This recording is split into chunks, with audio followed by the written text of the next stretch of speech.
In those quiet, tree-lined streets of Fort Wayne, Indiana, the spring of 1988 arrived with a gentle warmth that seemed to promise a season of renewal. April 1st was a Friday, a day typically filled with the light-hearted mischief of April Fool's Day.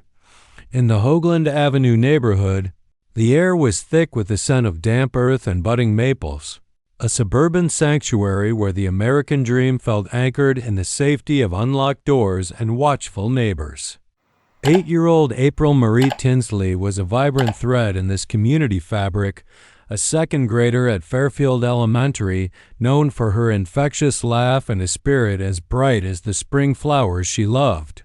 She was a child of pigtails and curiosity, a little girl who found wonder in the mundane and whose world was defined by the simple joys of friendship and the security of her family home.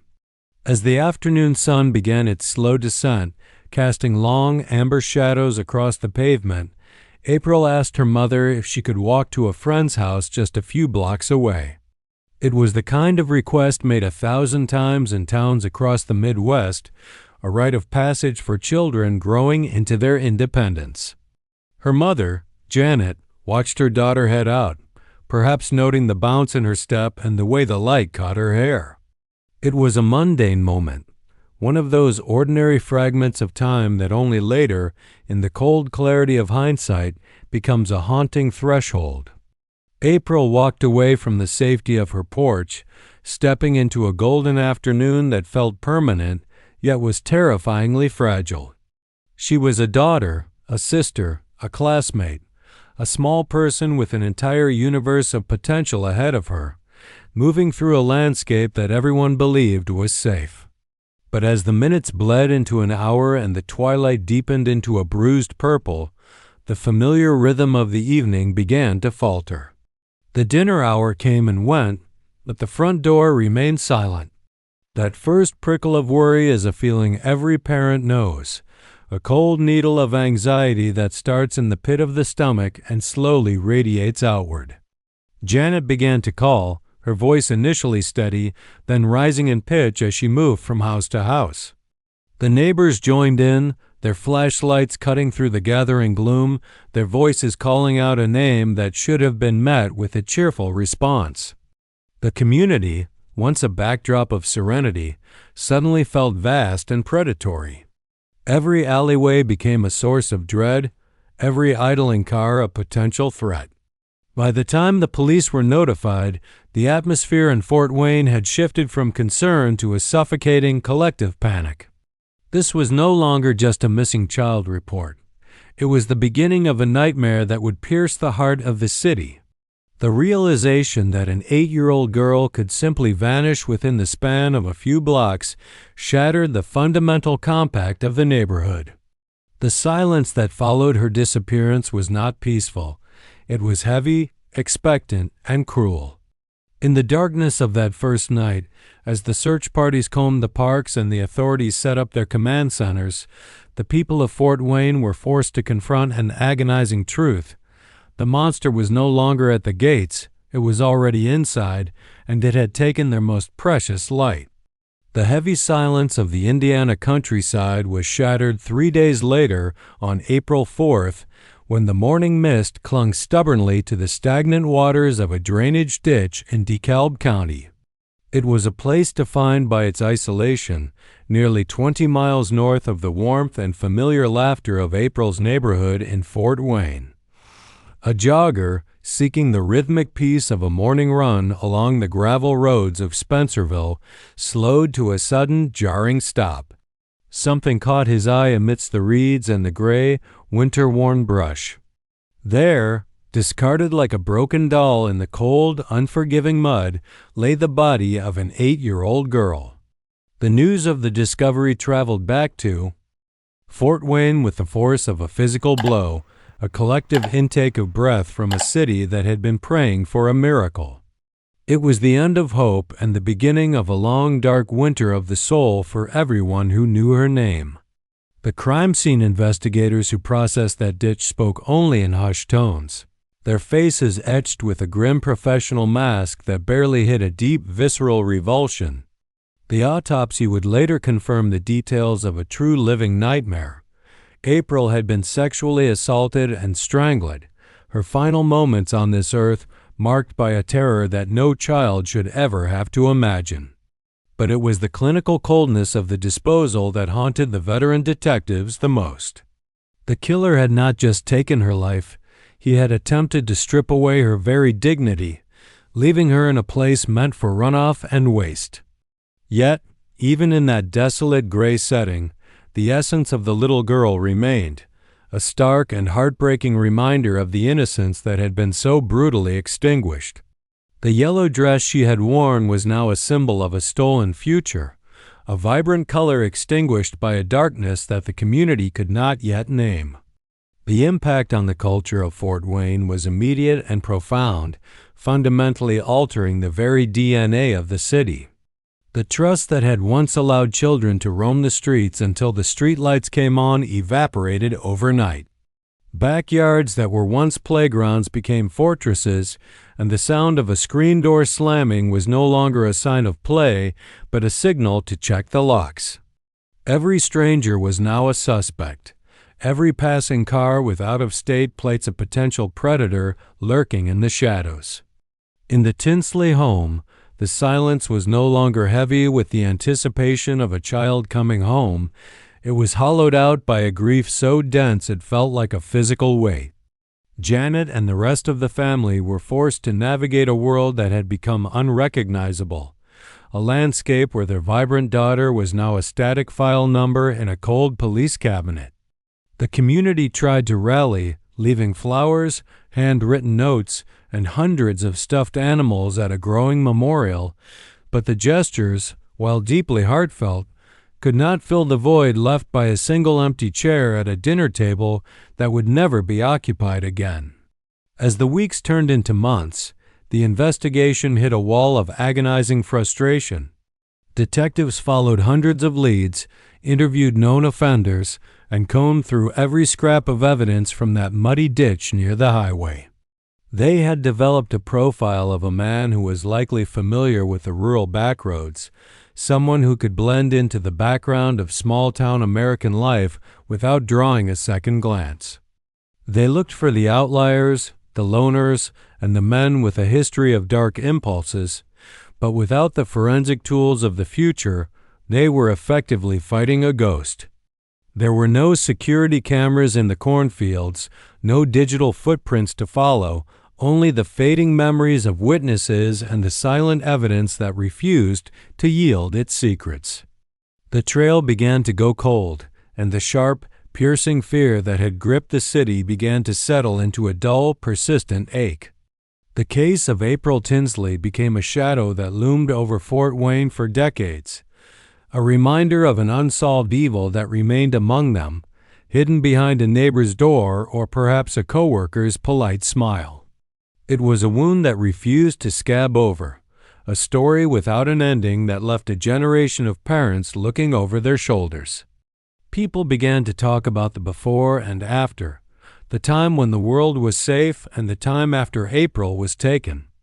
The investigation remained active in name, but the folders grew dusty and the faces of the original detectives began to age, their eyes carrying the weight of a promise they hadn't been able to keep.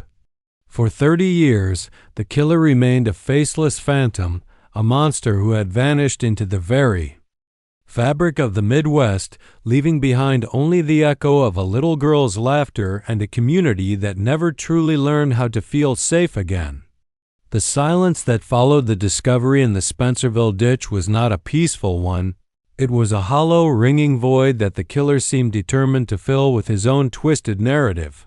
For years, the people of Fort Wayne tried to heal, to stitch the fabric of their lives back together. But the ghost of April Tinsley refused to be laid to rest because the monster was still watching from the periphery of their lives. In 1990, 2 long years after the crime had first shattered the city's heart, a chilling message was found scratched into the weather-beaten wood of a barn door just a short distance from the site where her body had been discarded. It was a boast, a jagged and primitive confession written in the steady hand of a man who felt entirely untouchable. "I kill 8-year-old April M. Tinsley," it read, etched deep into the grain like a permanent scar. This was followed by a promise that sent a fresh wave of ice through the veins of every parent in the state: "I will kill again."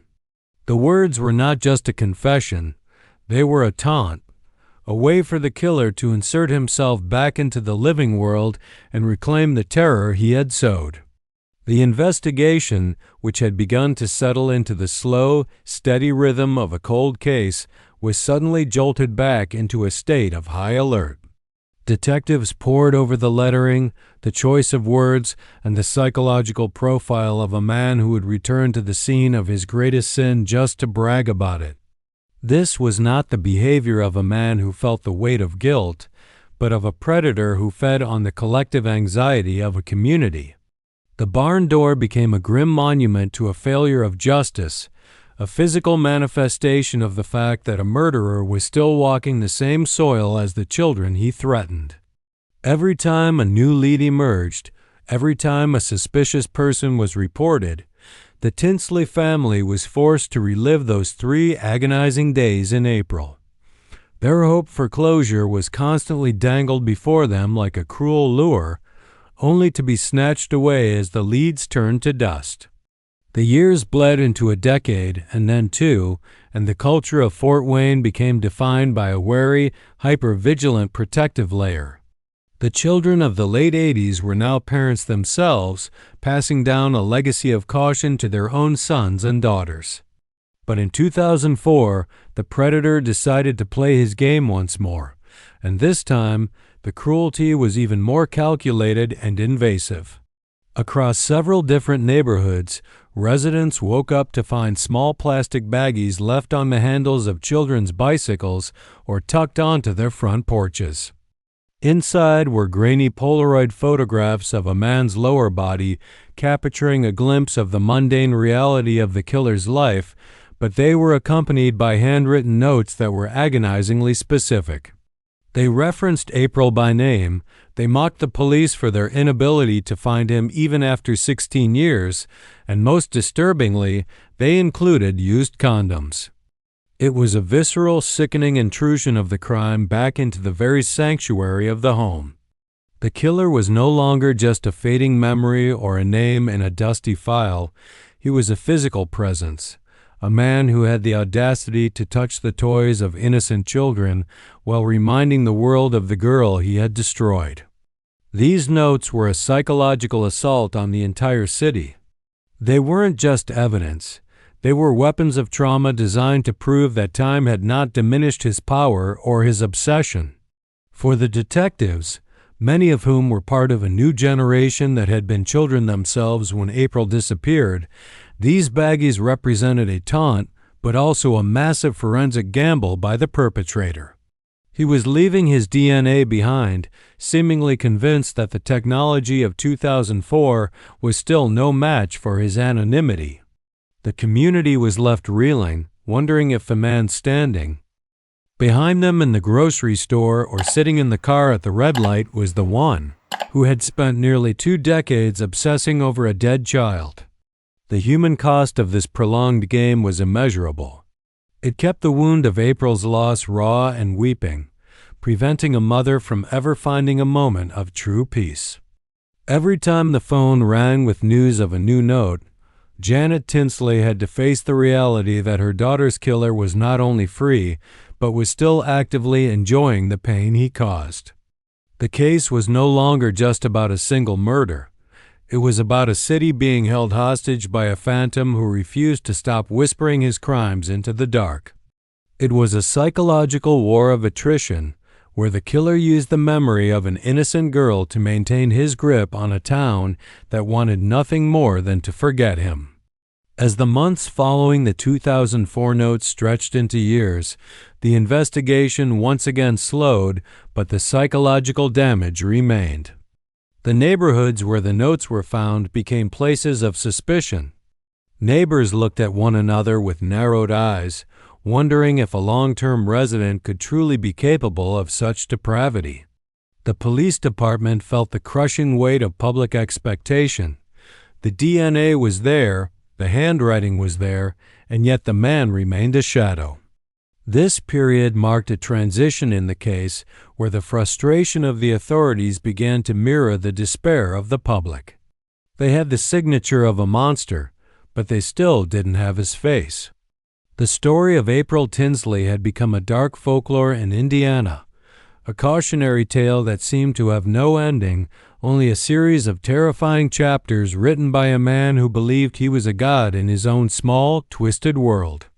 The wait for justice had become a marathon of endurance for the Tinsley family as they watched the world move on while they remained frozen in the amber of 1988, haunted by a killer who refused to stay silent. The silence that followed the discovery in the Spencerville ditch was not a peaceful one. It was a hollow, ringing void that the killer seemed determined to fill with his own twisted narrative.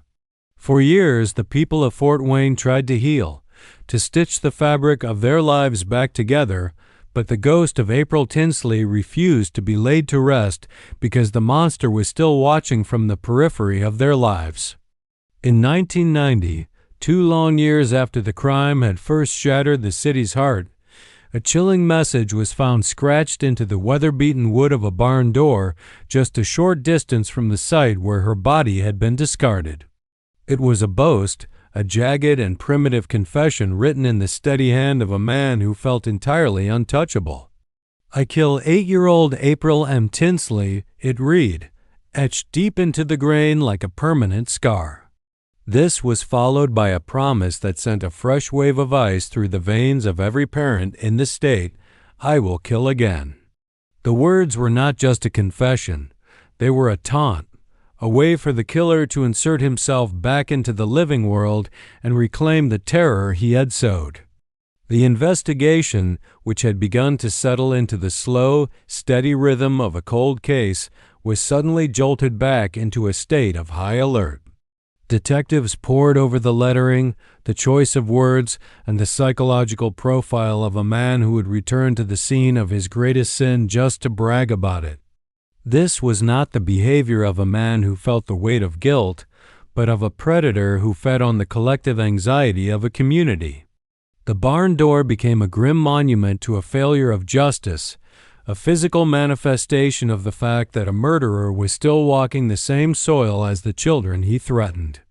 Every time a new lead emerged, every time a suspicious person was reported, the Tinsley family was forced to relive those 3 agonizing days in April.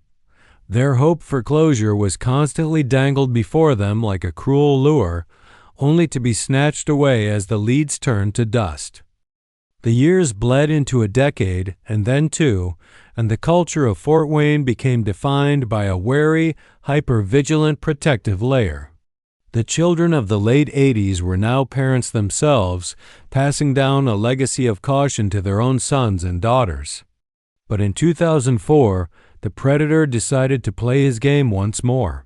And this time, the cruelty was even more calculated and invasive. Across several different neighborhoods, residents woke up to find small plastic baggies left on the handles of children's bicycles or tucked onto their front porches. Inside were grainy Polaroid photographs of a man's lower body, capturing a glimpse of the mundane reality of the killer's life, but they were accompanied by handwritten notes that were agonizingly specific. They referenced April by name, they mocked the police for their inability to find him even after 16 years, and most disturbingly, they included used condoms. It was a visceral, sickening intrusion of the crime back into the very sanctuary of the home. The killer was no longer just a fading memory or a name in a dusty file. He was a physical presence, a man who had the audacity to touch the toys of innocent children while reminding the world of the girl he had destroyed. These notes were a psychological assault on the entire city. They weren't just evidence. They were weapons of trauma designed to prove that time had not diminished his power or his obsession. For the detectives, many of whom were part of a new generation that had been children themselves when April disappeared, these baggies represented a taunt, but also a massive forensic gamble by the perpetrator. He was leaving his DNA behind, seemingly convinced that the technology of 2004 was still no match for his anonymity. The community was left reeling, wondering if the man standing behind them in the grocery store or sitting in the car at the red light was the one who had spent nearly 2 decades obsessing over a dead child. The human cost of this prolonged game was immeasurable.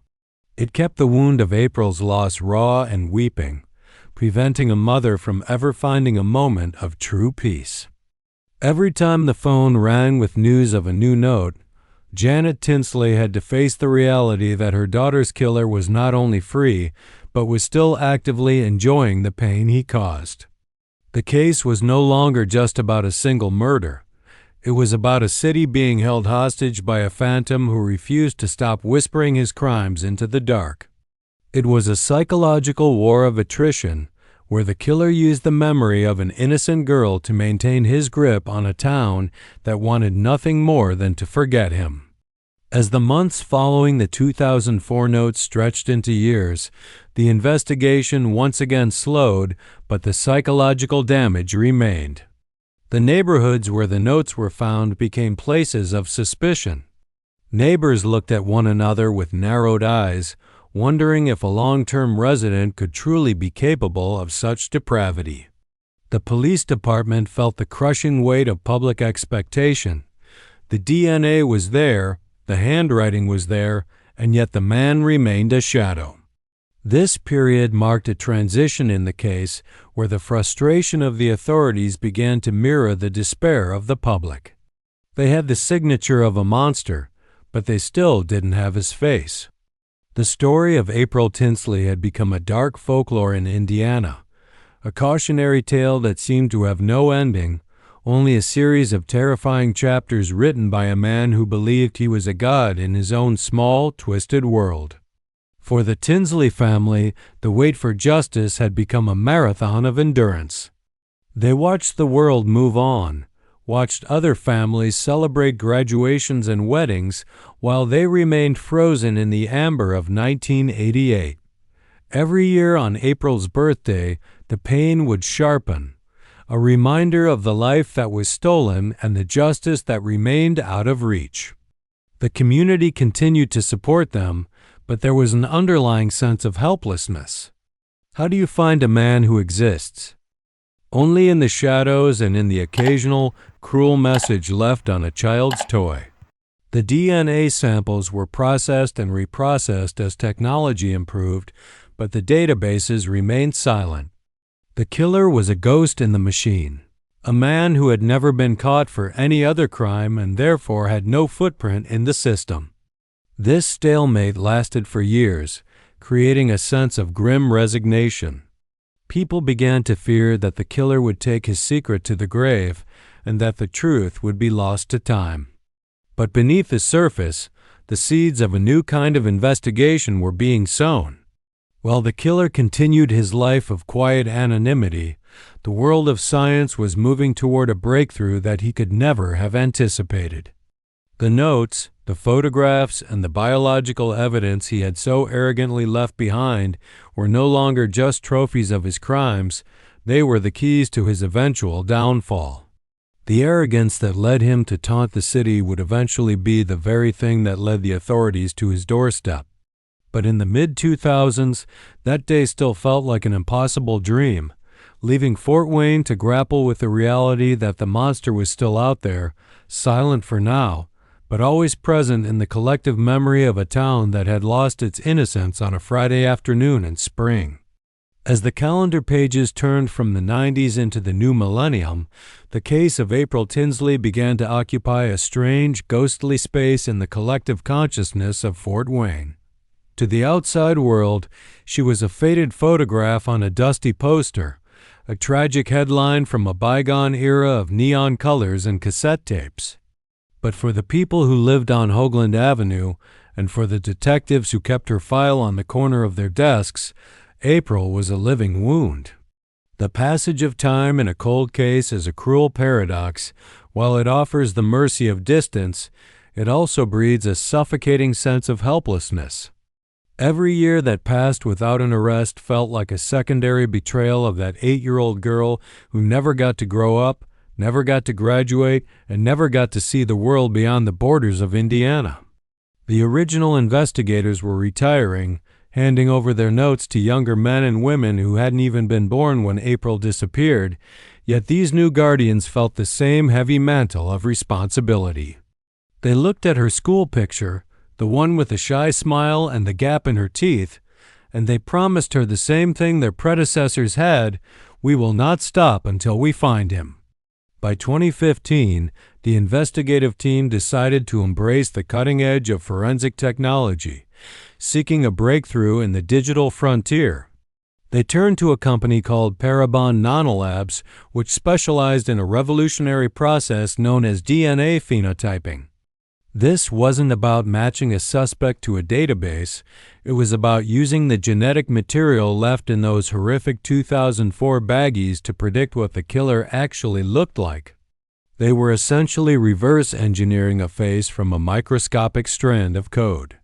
When the results came back, the police released a composite image that felt like a bolt of lightning. It showed a man with average features, a person who looked remarkably ordinary, the kind of face you would pass a dozen times in a crowded mall without a second thought. They released 2 versions, one of the man in his 20s as he would have appeared in 1988, and an aged version showing a man in his 50s. The city held its breath as the images flashed across every news screen in the region. The message was clear: the phantom finally had a face. However, the human element of the investigation remained the most challenging hurdle. Thousands of tips flooded the phone lines, but each one led to another dead end, another false lead that drained the resources and the morale of the department. The frustration was a physical weight. They had his DNA, they had his handwriting, and now they had a visual representation of his soul, yet he remained invisible. It was during this period of near despair that the world of criminal justice was rocked by the capture of the Golden State Killer using a completely new methodology called investigative genetic genealogy. In Fort Wayne, a spark of hope was reignited. They realized that they didn't need the killer to be in a criminal database. They just needed one of his distant relatives to have uploaded their DNA to a public ancestry site. They were no longer looking for a needle in a haystack. They were looking for a branch on a family tree. The task was handed to Cease Moore, a renowned genetic genealogist who approached her work with the precision of a historian and the heart of a seeker. She began the painstaking process of uploading the killer's DNA profile to GEDmatch, a public database where hobbyists search for their heritage. Slowly, the connections began to form. A third cousin here, a second cousin once removed there. It was like watching a photograph develop in a darkroom. At first there were only vague shapes, but then the features of a specific family began to sharpen. Moore spent hundreds of hours mapping out births, deaths, and marriages, navigating the intimate histories of strangers to find the one man who fit the profile. She wasn't just looking at data. She was looking at the lives of generations of Hoosiers, tracing the movements of families across the Midwest. The emotional toll on the investigators during this phase was immense. They were closing in on a name, but the stakes were higher than ever. If they made a mistake now, the killer might vanish forever. They had to move with absolute stealth, ensuring that the man who had taunted them for 30 years didn't realize the walls were finally closing in. For the Tinsley family, this period was a roller coaster of whispered updates and cautious optimism. They had been let down so many times before that they had learned to protect their hearts with a layer of cynicism. But there was something different about the energy this time. The science was no longer a theory, it was a roadmap. The culture of the investigation had shifted from a desperate search to a focused hunt. As 2018 dawned, the genealogical research narrowed the field down to a single family unit. The detectives began to look at 2 brothers who lived in the rural outskirts of the city. One of them, John D. Miller, lived in a modest trailer in Grabille, Indiana. He was a man who lived a quiet, almost invisible life. He worked ordinary jobs. He didn't have a significant criminal record, and he seemed to be the embodiment of the mundane. But as they looked closer, the details began to align with the profile. He was the right age, he lived in the right area, and he had remained in the vicinity of his crimes for 3 decades. The realization that the monster might have been living just a few miles away, perhaps even eating at the same diners or shopping at the same hardware stores as the people he terrorized, was a chilling thought. The final piece of the puzzle required a direct link, a physical confirmation that would hold up in a court of law. The team began a 24-hour surveillance of Miller, watching his every move from unmarked cars. They saw a man who went about his daily routine with a practiced, hollowed-out normalcy. They waited for him to discard something, anything that would carry his biological signature. The tension in those surveillance vans was thick enough to taste. These officers were watching the man they believed had stolen the life of a child and spent 30 years laughing about it. They had to suppress every instinct to confront him, waiting instead for the cold, hard certainty of science. When Miller finally placed his trash out for collection, the detectives moved in like shadows. They recovered discarded items, including used condoms, the very same signature of his arrogance from 2004. This was the endgame. The laboratory worked through the night, and when the results confirmed a perfect match, the 30-year silence was finally, irrevocably broken. The phantom had a name, and his name was John. The pursuit of a ghost often ends not with a grand cinematic explosion, but with the quiet, mundane clicking of a handcuffs lock. In the sweltering heat of July 2018, the air in northeast Indiana was thick and heavy, a physical weight that mirrored the decades of unresolved grief carried by the city of Fort Wayne. For 30 years, the name April Tinsley had been whispered like a prayer and a curse, a reminder of a darkness that had never truly left. But as the sun rose over the quiet town of Grabille, just a few miles from where the nightmare began, the long arc of justice was finally bending toward a modest trailer on a nondescript plot of land. Inside that trailer lived John D. Miller, a 59-year-old man who had spent more than half his life breathing the same air as the family of the girl he had destroyed. To his neighbors, he was a non-entity, a man who blended into the gray periphery of rural life, a person so ordinary he was almost invisible. He was the man you might see at the gas station or passing by in an old truck, a fragment of the background noise of small-town America. The surveillance teams had been watching him with a focus that bordered on the religious. These were officers who carried the weight of April's memory in their marrow, men and women who had looked at the photos of that Spencerville ditch until the images were burned into their retinas. They watched Miller go about his day, a man who seemingly had no idea that the silent, microscopic evidence he had discarded years ago was now screaming his name from a laboratory. The tension in the unmarked cars was a living thing, a mixture of cold professionalism and raw human fury. They were looking at the person who had taunted their department, who had left used condoms on children's bicycles, and who had dared to believe that he was smarter than the collective conscience of a community.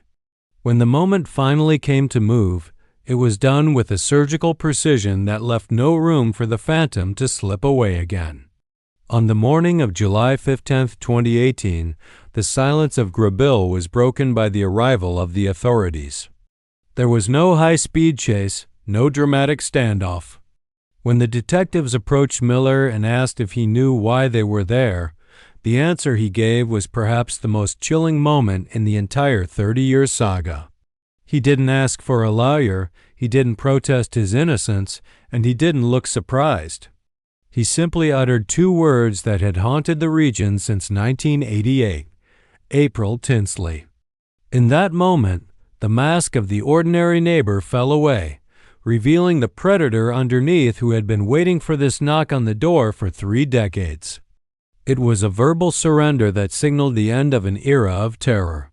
As he was led away in handcuffs, the reality began to sink in for the investigators. The ghost finally had a pulse, a name, and a face that would now be forced to look at the destruction it had caused. The interrogation that followed was a descent into the dark heart of a monster. Miller spoke with a flat, unsettling calm about that Friday afternoon in spring. He described seeing a young girl walking alone, a moment of opportunity that he seized with a cold-blooded lack of empathy. He recounted the details of the abduction, the terror of a child trapped in his trailer, and the final, brutal acts that ended her life. Hearing these details in his own voice was a secondary trauma for the detectives, a confirmation of the horrors they had long suspected but had never heard articulated with such indifference. Miller admitted to the letters, the notes, and the psychological games, confirming that his cruelty was not a momentary lapse but a fundamental part of his identity. He had enjoyed the power he held over the city, feeding on the fear he created like a parasite. As the news of the arrest broke across Fort Wayne, the reaction was a tidal wave of relief, anger, and profound sadness.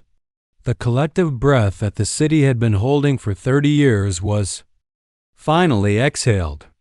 People gathered at memorials, not just to mourn April, but to acknowledge that the monster was no longer among them. For Janet Tinsley, the news was a shattering moment of closure that she had feared would never come. To hear that the man responsible was not a faceless phantom, but a person who had lived just down the road was a bitter pill to swallow. The culture of the city began to shift again, from the wary vigilance of the past to a somber reflection on the time that had been stolen. The arrest of John D. Miller was not just a victory for law enforcement, it was a restoration of the moral order, a sign that no matter how long the shadow, the light of truth eventually finds its way in. In the days following the arrest, the focus shifted from the hunt to the preparation for a legal reckoning. The DNA evidence was insurmountable, a genetic tether that linked Miller to the 1988 crime scene and the 2004 taunts with absolute certainty. The arrogance that had led him to leave his biological signature as a way of mocking the police had become his own undoing. It was a poetic justice that the very technology he had once dismissed as insufficient had grown into a force that could reach back through time to pull him from the shadows. The community watched as Miller was processed through the system, a man who looked smaller and more pathetic with every court appearance. The fear he had once inspired was replaced by a deep communal disgust. The human element of the case remained at the forefront as the city prepared to stand behind the Tinsley family one last time, ensuring that the voice of an 8-year-old girl would finally be heard in a room where her killer could no longer hide. This was the moment where the narrative belonged to April again, as the world prepared to close the book on the man who had tried to write his own dark ending to her story. The long, agonizing walk toward justice for April Marie Tinsley finally reached its destination in a somber courtroom in Allen County, but the resolution carried a weight that no legal verdict could truly lighten. As John D. Miller sat at the defense table, the world saw not a powerful mastermind or a terrifying specter, but a hollowed-out, aging man who seemed remarkably small compared to the magnitude of his crimes. The trial was not just a legal proceeding, it was a long overdue confrontation between a community's stolen innocence and the man who had profited from their pain for 30 years. Every seat in the gallery was filled with people who remembered the spring of 1988, neighbors who had kept their doors locked for decades, and officers who had grown old chasing a shadow. The atmosphere was thick with a quiet, collective dignity, a sharp contrast to the chaotic terror that Miller had once unleashed upon the streets of Fort Wayne. In December 2018, the judge handed down a sentence of 80 years in prison, ensuring that Miller would never again breathe the air of a free man. For the Tinsley family, listening to the sentence was a moment of profound, complicated release. Janet Tinsley, who had spent 3 decades navigating a world without her daughter, stood as a testament to the endurance of a mother's love. She had lived through the disappearance, the discovery in the ditch, and the years of cruel taunts, and yet she remained standing. The sentencing offered a closure of sorts, a definitive end to the mystery, but it could not replace the milestones that had been lost. There were no graduations to celebrate, no weddings to attend, and no grandchildren to hold. The justice achieved was absolute in the eyes of the law, but in the human heart, it remained a bitter consolation prize for a life that was taken far too soon. The legacy of the April Tinsley case, however, extended far beyond the walls of that Indiana courtroom. The breakthrough achieved through genetic genealogy sent shockwaves through the world of criminal justice, proving that the passage of time was no longer a sanctuary for the guilty. April's case became a beacon of hope for thousands of other families waiting for answers in their own cold cases. Her story taught a new generation of investigators that science, when paired with relentless human persistence, could eventually pierce even the deepest darkness. The technology that caught Miller has since been used to solve hundreds of other murders and disappearances, creating a new landscape of accountability where the ghosts of the past are finally being given names. April Marie Tinsley, once a symbol of an unsolved tragedy, became the catalyst for a revolution in forensic science, a legacy of light emerging from a story of profound shadow. In the years following the trial, the community of Fort Wayne began a slow, deliberate process of reclaiming its sense of peace. The Hoagland Avenue neighborhood, once defined by the fear of what happened on a Friday afternoon, began to heal. Parents still watch their children closely, but the suffocating cloak of suspicion has lifted. The memory of April is no longer anchored solely to her death, but to the vibrant, laughing girl she was. A memorial stands as a place of reflection, a reminder that even in the face of unspeakable evil, the human spirit refuses to be broken. The death of John D. Miller in prison in 2024 marked the final silent footnote in a story that had consumed the region for nearly 40 years. His passing was met not with fanfare, but with a quiet, somber recognition that the chapter was finally, irrevocably closed. The predator was gone, but the lessons he left behind remained etched into the cultural memory of the Midwest. As we look back on the journey of April Tinsley, we are reminded of the fragility of safety and the enduring power of truth.